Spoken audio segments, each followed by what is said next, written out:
Welcome to Hungerthon 2024. I'm Tim Scheld, and we got the band back together for a big and important reason. You recognize my friends here, Wayne Cabot, Tom Kaminski. We are among the alumni at WCBS without a radio station with an important mission, Hungerthon.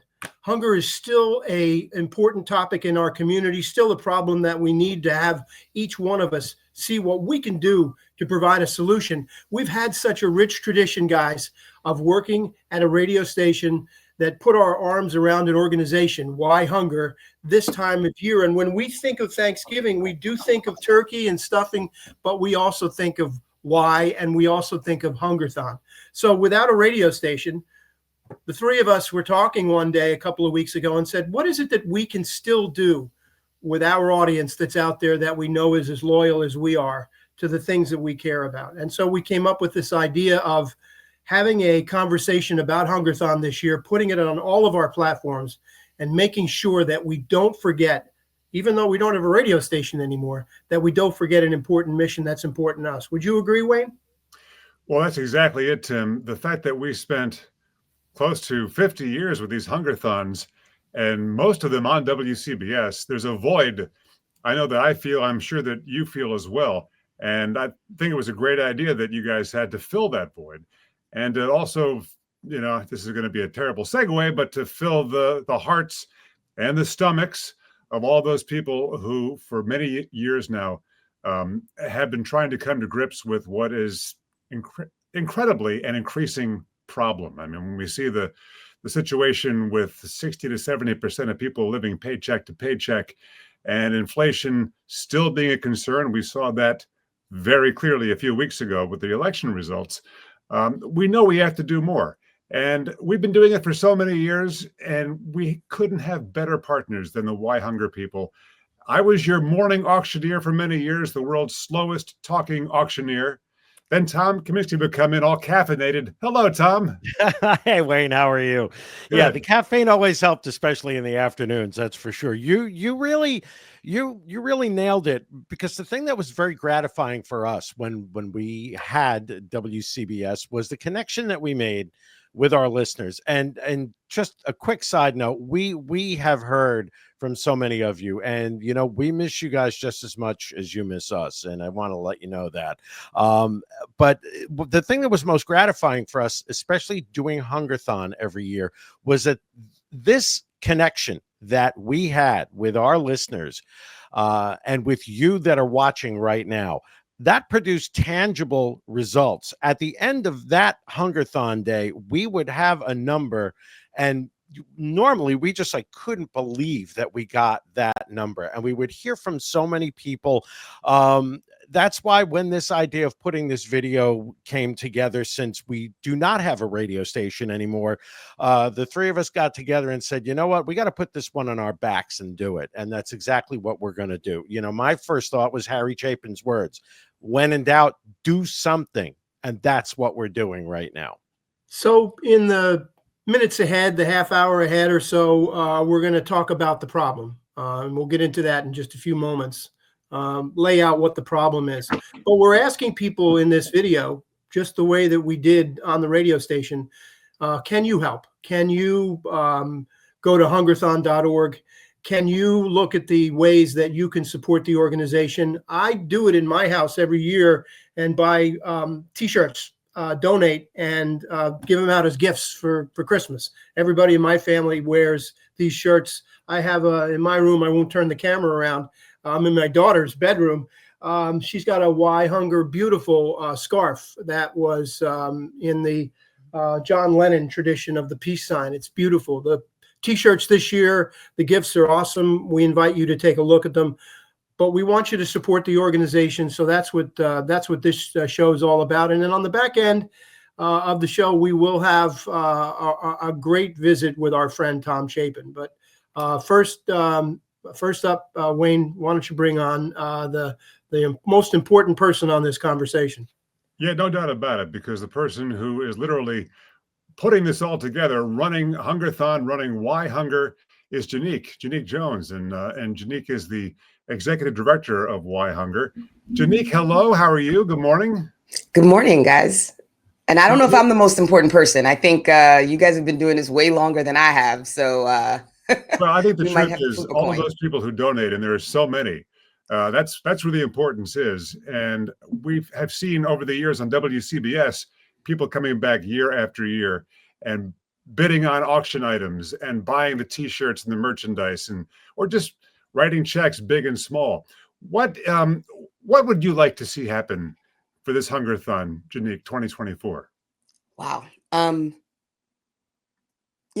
think I really just want us to continue in our tradition of educating people, raising awareness, raising money so that we can continue to do the good work that we do. I want people to continue to learn that, as Harry Chapin believed, hunger is solvable, and not allow for the distractions of the world to make them lose their optimism, because I couldn't do this work if I didn't think hunger was solvable and we could, end this thing. So I think that's what I really want. I want us to be almost like a little bit of a beacon of light right now when I know that, things are kind of crazy. Janique, I wanted to mention a couple of numbers, and that's the thing that I always would do when it was my time to sort of take over on Hungerthon Day. You talk about these numbers, which are still staggering. 47.7 million Americans, 14 million children nearly living in food insecure households. 1 in 7. Think about your neighborhood. Think about your neighbors. 1 in 7 households in America struggling to get food on the table. And the thing about it is it doesn't affect everyone equally. There is injustice. Now, to put this in a traffic perspective, which is something I did for a very long time, I spent 36 years guiding our listeners through difficult intersections. The most difficult intersection and the most dangerous one in 2024 is that one where economic inequality and racism and health and the environment all come together. And that impact is just staggering. How does WhyHunger get to the root causes of these issues? Yeah. I like to tell people, because they go, what does that mean? Like economic inequality? What is that even, what are you talking about? Right. What I always like to say is women are more food insecure than men. Right. And part of that is because women tend to make less money than men. And then if you look deeper into that, it goes down by race, right? So white women make more than, say, Black women. So then that's how the food insecurity lines also go. And so what we do is we're not saying, hey, let's just give everyone food. We do that, but that's not what we're saying. We're saying, how do we partner with people from different communities who are also working around those different type of issues? So we work with like a lot of organizations, particularly oddly enough in the Caribbean and Latin America, that are all about women's empowerment, right? Training women, getting them into positions of leadership and so on and so forth, because we know that that gap doesn't just exist in America. Or in one of our programs right here in not in New York City, I'm in New York City, but right here in the US, there was a community in Chicago. All the supermarkets left. A lot of people were, involved in different criminal activity. This group of folks got together, started taking over all the empty lots, started doing urban farming, giving out the food, selling it sometimes at low cost if people had the means. And then they started hiring all the formerly incarcerated people, because there was there was so much crime in the community, to have jobs so that they wouldn't, they would sort of lessen recidivism. So things like that. So now you have less crime because people don't feel like they need to go back to doing those kind of things because they now have a good paying job. People are able to access low cost or free food. We helped support them with something called the Veggie RX program, which was to help them continue their farming so that they wouldn't have to sell as much, and they're able to give out basically prescriptions for healthy produce to people facing diet-related diseases. Those are the kind of things we're really trying to get at the core of the issue, not just saying, hey, let's give this person food for today, because while that's important, it doesn't help solve the long-term problem. Well, Janique, you said you wanted to shine the light on things that will make us feel better and give us some hope, and that definitely does it. Chicago, Detroit, so many cities. So, and I think our mindset, at least in my opinion, our mindset seems to be changing. We're embracing healthier food. We're understanding the importance of farm to table, of buying local, of reducing the stress on the environment, of getting away from processed foods. How big a factor is that in combating hunger? Just those obvious surface steps. Oh, I mean that's huge, right?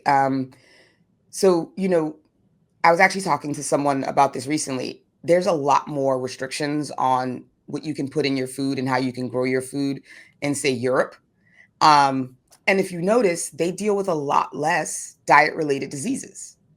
They have less obesity, all of those things. So what you eat is so critical to your health and overall well-being, which people don't realize. If you're healthier, you're going to pay less in medical expenses, medical costs, which also means you can spend more of your money on on good food, on other aspects of your life. Because how many people in this world are choosing between their diabetes medicine and what food they have? So the healthier we can be, actually, the less food insecure we can be, because we don't have to deal with a lot of those challenges and make those draconian decisions.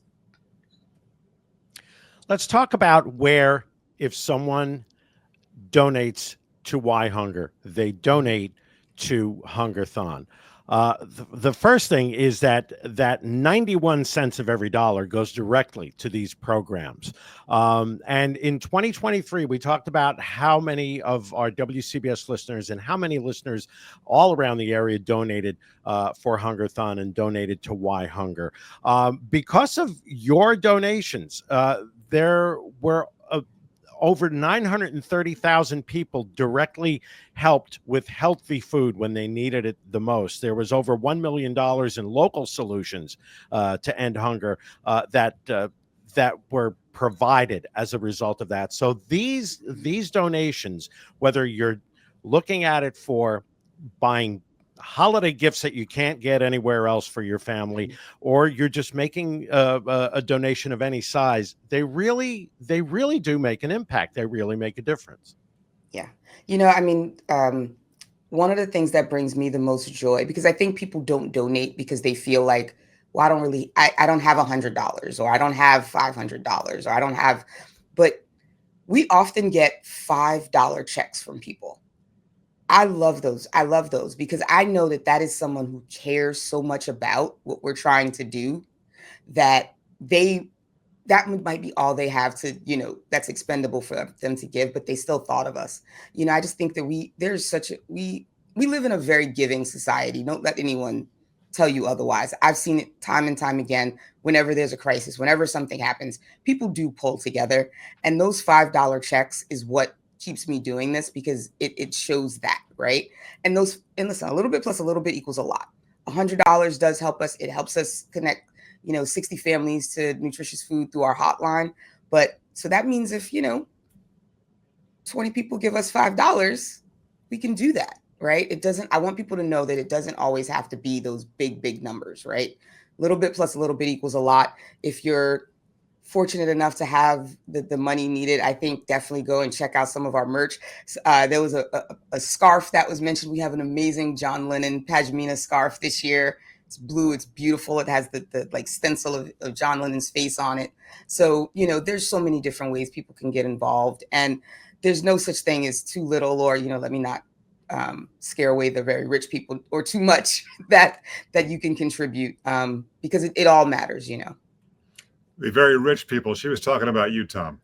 No, it's exactly. Yes. We fall into that category now, don't we, Wayne? Hey, Janique, I got to tell you, you are a fantastic ambassador. You have picked up the torch of WhyHunger, and you're continuing a great legacy. And I have to believe that this organization couldn't have a better spokesperson, couldn't have a better leader than you. So thank you so much for coming on board with us. Thank you for continuing to do this. You have no idea how much this means to me and just all of WhyHunger. And Tom, I understand that some of the predecessors that Janique has had are going to be joining us in a moment. Of course, I think there's a special musical guest coming up who will continue that legacy. That has always been one of our favorite parts of Hungerthon Day, and I am so glad that is going to be continuing. I don't want to give anything away, but it might have something to do with this gentleman right here, who founded, along with the co-founder, who I had a chance to chat with just a couple of days ago. We want to pass that along right now and then come back with a little bit of music, all right? And she said, we must get together, but I knew it'd never be arranged. Then she handed me $20 for a $2.50 fare. She said, Harry, keep the change. You know, Harry Chapin called himself a third-rate folk singer. We know that's not true. Harry Chapin, the singer-songwriter, said that, but his storytelling tells another story, one of grit, of grace, of humanity, and hope. Imagine there's no hunger is a motto at WhyHunger, a motto inspired by John Lennon, of course, and supported by Yoko Ono, one of the many celebrities who have stood behind this humanitarian mission. There would be no WhyHunger without Harry, of course, nor without his radio friend from the old WPLJ days, Bill Ayres. Bill, great to have you with us again. You shine that same light of love that Harry and John did. What did this experience teach you? Never to give up and to steady the course and be willing to make sacrifices. And I actually have a great piece of news to share with people. I have prostate cancer. The doctors said, well, we're not going to operate. Let's try something different. So I had 18 treatments. It was radiation therapy. And then I started taking a pill, which I still take. I take it every day. We went to see the cancer doctor a couple of days ago. And he said, I have very good news for you. You no longer have cancer. Isn't that amazing? Well, that's karma if I ever heard it, because nobody has worked harder on behalf of fighting hunger and on behalf of other people than you have. You know, I'm old, but I still have a lot to do. And this was like opening up a whole new world for me. We have had a half century of Hungerthons, Bill, and the problem is not solved. Well, we never said we could solve the problem with Hungerthons. We said that what we could do would be to make it smaller. But we haven't made it smaller. What we have done is to help millions of people, getting people connected to resources. We've been very blessed in having wonderful partners, especially a partner like you. And for all the years on CBS 880, we raised millions of dollars, and all of that money went to fight hunger. Bill, as you look back at the arc of Hungerthons over the years and WhyHunger, what do you see as the legacy? That's a very good question. I think the legacy is that we didn't give up. We've worked very hard all over the country to fight hunger and poverty.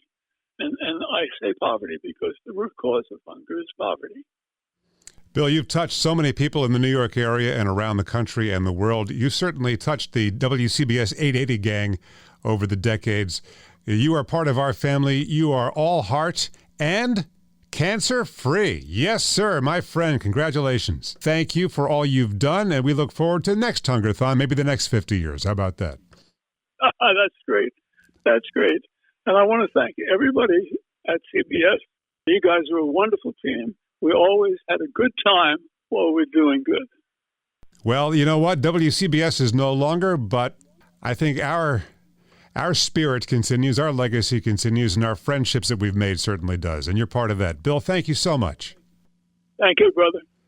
Brother Bill Ayres, the former executive director of WhyHunger. You know something, Wayne, when I was listening to Bill, I thought of something that he told me. It sort of dovetailed with what Janique had mentioned about the $5 checks coming in and how important they are. I remember Bill telling me one time that one of Harry's phrases was, "You can always count on the cheap seats." And it's very, very important. And you see the crawl underneath to hungerthon.org. Go there to donate. Now we're coming up on 50 years next year of WhyHunger, and initially called World Hunger Year. So Bill Ayres obviously began that with Harry Chapin, but the way that got set up was from our next guest, who was actually a guest on Bill Ayres' radio show. And he spoke to Bill afterwards and said, you know, you really ought to talk to my brother Harry because he loves to talk. And so we'd like to bring in our next guest here for this Hungerthon broadcast here. And our dear friend who has been carrying the mantle, our dear friend Tom Chapin. Tom, welcome. It is so good to have you. Hi, gents. Great to be here. Another year's gone by, and then here we are again. And it's always a delight to be talking about really important things instead of all the craziness going on right now. And this is a chance for all of us to move toward the light and help each other. When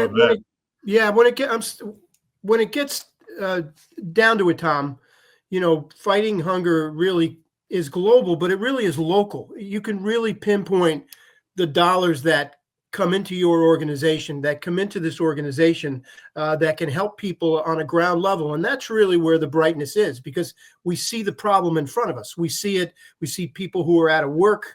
We see people who are in line at food pantries.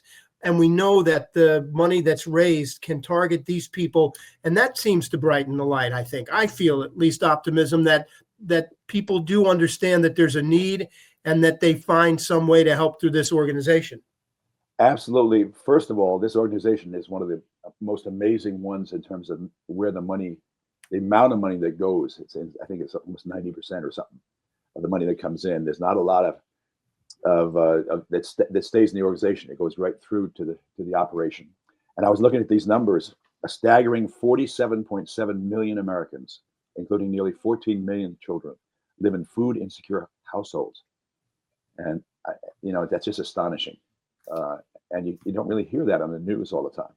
But here's a chance, 47 million, that means some of your neighbors are in that thing, food insecure. You know how hard that is to make these choices between food and the rent and gas and all the other things we have to pay for.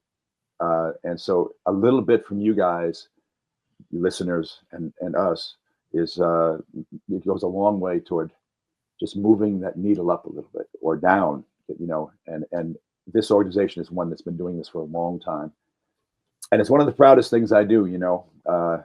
I got a call from Harry about a year into this, or maybe a couple of years. He said, we're getting serious about this hunger stuff. I said, you are? He says, yeah. And they say we need a board of directors. And I said, oh, that's interesting. He says, you want to be on it?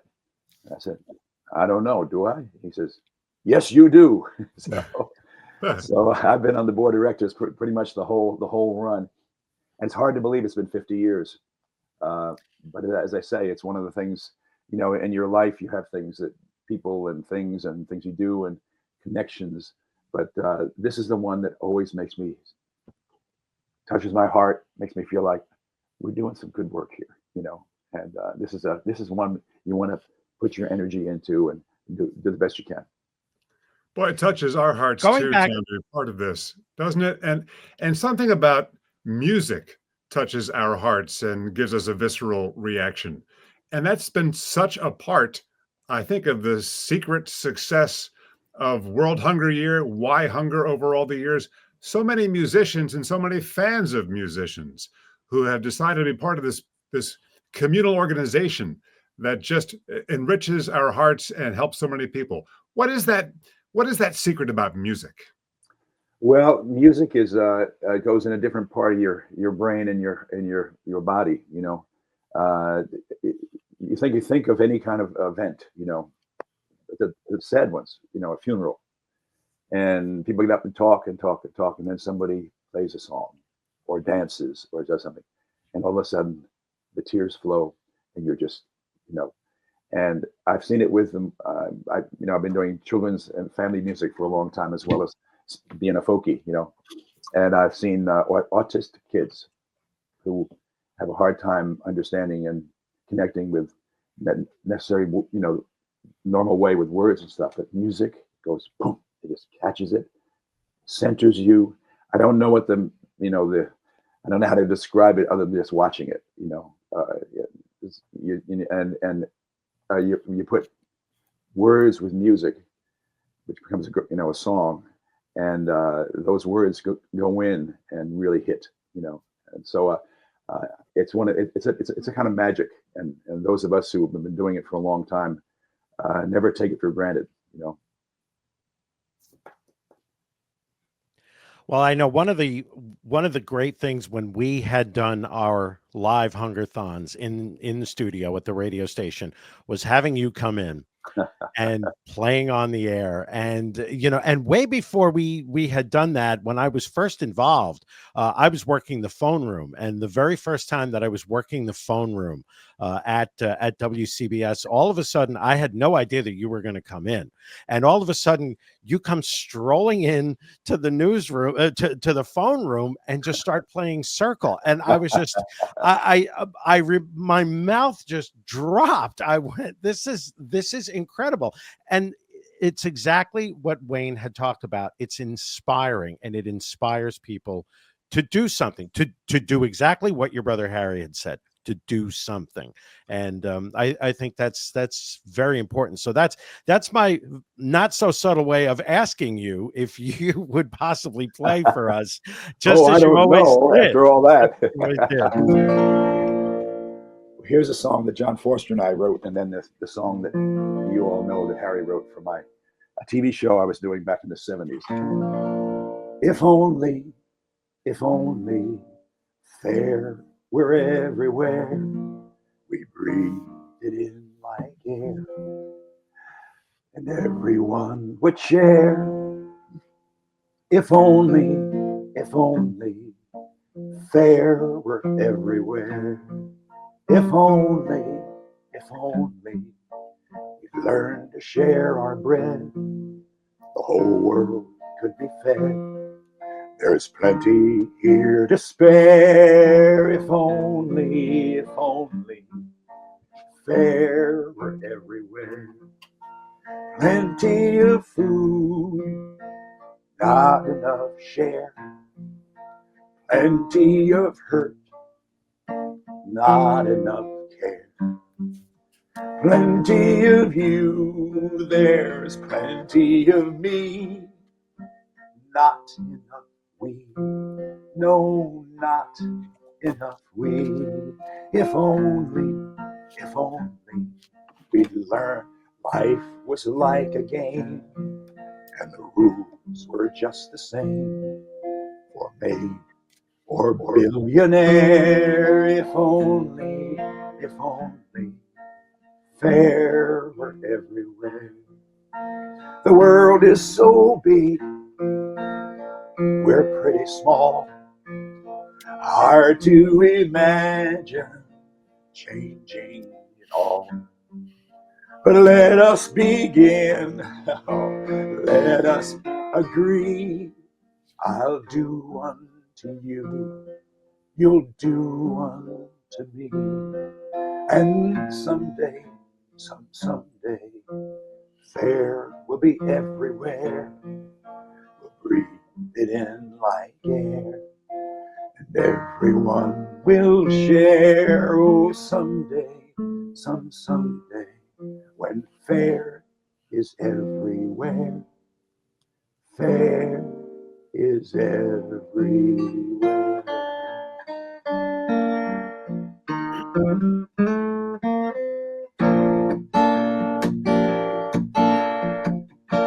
Here's the Chapin anthem, and all my life's a circle, sunrise and sundown. The moon rolls through the nighttime till the daybreak comes around. All my life's a circle, but I can't tell you why. Seasons spinning round again, the years keep rolling by, and the years keep on rolling by. Yeah. That's impressive. That's impressive because you told us when you came on that you had a froggy throat, and the fact that you were able to get through that was really inspiring, and we love you for that. We have gotten to know you over more than a decade of working with the organization, and as Tom talked about, even to the point where we would have the phone room in the radio station and we would welcome your family into our family. And we've really felt very close. And it was important to make sure that you were part of this conversation.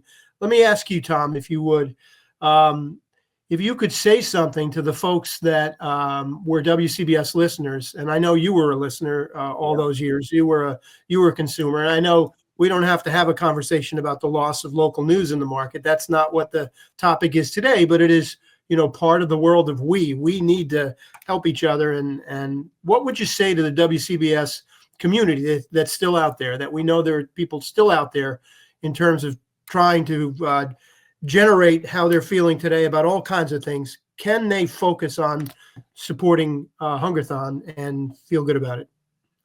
Well, you guys have become great friends to WhyHunger, and of course to me as well. But there's a loss of the local sense. I might tell my car that there's a couple of buttons. You listen to the local news, you listen to the local sports, and maybe classical or maybe something else, local music, and it's a huge loss to me and to all of us, I think. But there's also that sense of community, and here we are again a year later doing the work that you guys have really made easy for us to listen, to have you open up to your folks, and it is this ongoing thing that we face in not only in our nation but around the world, of our neighbors being in desperate trouble, trying to feed their kids. And it's always been amazing to me is how people step up, and it's heartwarming, and here we are in a time when everybody, no matter who you voted for, is getting a little worried about the world, where you can do something really bright, and as I said, toward the light. You hear news from all different places and all this news that comes from strange places, but the good news is here we are talking about real things, and you are here listening to us, and you can just drop $5 or drop $40 or drop a couple hundred if you can, and that money goes to help us, our neighbors, our community. It's a very moving and wonderful thing. And I'm so happy to be with you guys again and to say these words, we. Harry was always about we, and Bill Ayres was always about we. That's the amazing thing about World Hunger Day. It's not like help us solve this. No, it's we together can do this. And it's the only way it's going to happen.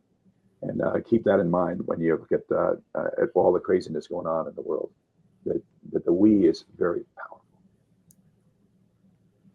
Awesome. Well, that is good news, Tom, the way you presented that. Thank you for that. And I have to agree that the sense of community transcends the loss of this one medium, and the heart and soul transcends the wires and transistors. And we're keeping this thing going. And I know I speak for everybody on this screen in saying that it fills our hearts, especially this time of the year, at a time of giving thanks. Great. Lovely to see you guys. Onward and upward, as Harry would say. Onward and upward. Thank you very much. We got to thank a couple of people too. I know that. Hey, you know who's missing? What's a Hungerthon unless you have somebody threatening you and shaking you down and holding you up by your ankles to shake the dimes and nickels out of your pockets? Who am I talking about, guys? I think our pal Tony Guida. Tony was an inspiration. Yeah, Tony. He always made it a very interesting listen. While people were shaking in their boots and realizing, I better give money or Tony might come to my house and beat me up. So that worked. Whatever works, right? But the level of commitment that a guy like that has to an organization like this from his heart is truly amazing. Absolutely. I mean, he really was inspiring, and we laughed, and he made it fun, and he worried the bosses a little bit about what he would say. But he was committed because he believed in it, and he still does to this day. So thank you for that shout out. That's actually great. A New York legend, Tony Guida, we love you. Debbie DePaula, we want to thank you too, the Y Executive Director of Communications. Debbie, I know you're watching this out there somewhere beyond beyond internet land. And the guy who's making all this happen, putting this together, Neil A. Carousso, producer and videographer and a dear friend of all of ours. Neil, thank you. Neil. So just a couple of things. There are some great gifts as there are every year for Hungerthon. There's a John Lennon Imagine There's No Hunger tee, a great looking hoodie, the Pashmina scarf, Bruce Springsteen The Promised Land tee and sweatshirt, the 2024 Hungerthon tee. So you can find all of that at whyhunger.org. There will be, as part of these live auctions, several of us at WCBS, formerly from WCBS, will be connecting again directly with you. There will be a chance to meet a number of us and have lunch with a number of us at a very famous venue called Hobbies Deli in Newark, which has been there since the early 60s and is continuing there.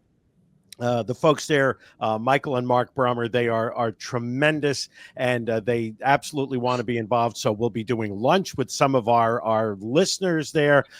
There is also something brand new this year, because the number that was mentioned was 47 million people are struggling with food insecurity. So one of the things that is happening this year is what's called the Hungerthon Hustle. There is a 4.7K run walk. It is going to be happening on December 3rd in New York City. Just keep an eye on hungerthon.org for the exact location. But I am going to be your MC for that on December 3rd, Tuesday, December 3rd, for that 4.7K. And gents, you know what else is for sale at the Hungerthon? Papa Tom Chapin and Friends. We do a concert every year, so you can bid on that, and we will do a concert for you in whatever you want to do, at your YMCA, at your home, in your backyard. If it's within 50 miles of New York City, we'll come to it, and if it's further away, we can do it online. But over the years, people have done wonderful things. They've made it a benefit for something else that they want to do in their local area. It's Tom Chapin and Friends, and you can bid on a home concert with a bunch of great songs. We do some of my songs, some of the Chapin family songs, some old folk songs. We can tailor it for how you wish, and it's one of the things we do every year. And looking forward to you guys. We're very grateful to all of our WCBS listeners for having our backs, and we're always grateful for all of the donations that all the ways that you've helped WhyHunger over the years. So it's been it's been an absolute joy to be able to do this for you again this year. Amen. Guys, it's great seeing you. Great seeing you. Happy Thanksgiving. Gentlemen, happy Thanksgiving. And what a great reason to get the band back together.